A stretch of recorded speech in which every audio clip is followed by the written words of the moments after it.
Attendez dans le silence et le recueillement que Dieu vous accorde l'action puissante de son esprit. Soyez sûr qu'il viendra remplir son temple de sa gloire. Que toute chair fasse silence devant l'Éternel, car il s'est réveillé de sa demeure sainte. Zacharie 2,13. Prosternons-nous, adorons.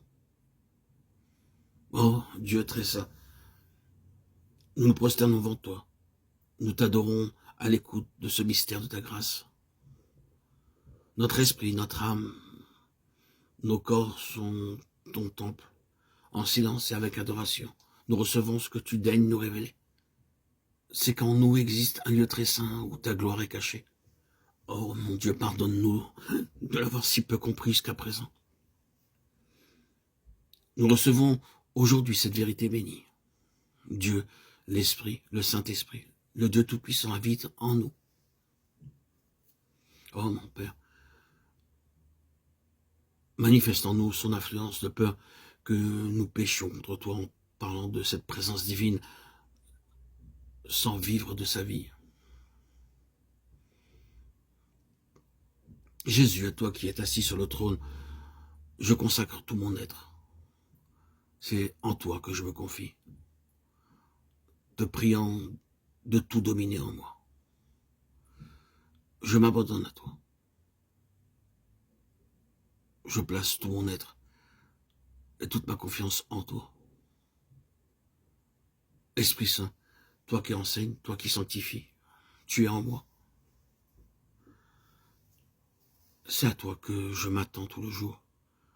Je t'appartiens, oui. Prends possession de mon être tout entier, pour le Père et pour le Fils. L'Esprit désigne cet élément le plus profond de l'âme humaine par lequel elle est capable de communiquer avec le monde divin. L'Esprit est le siège du recueillement, le sanctuaire où se célèbre le vrai culte. Dieu, que je sers en mon esprit. Romains 1,9.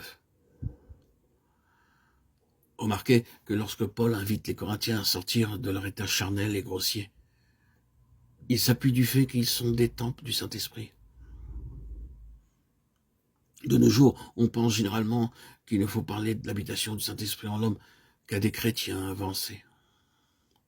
Apprenons que chaque croyant a le Saint-Esprit en lui et qu'il doit le savoir que c'est là le meilleur moyen de le tirer de la vie charnelle pour le faire monter plus haut.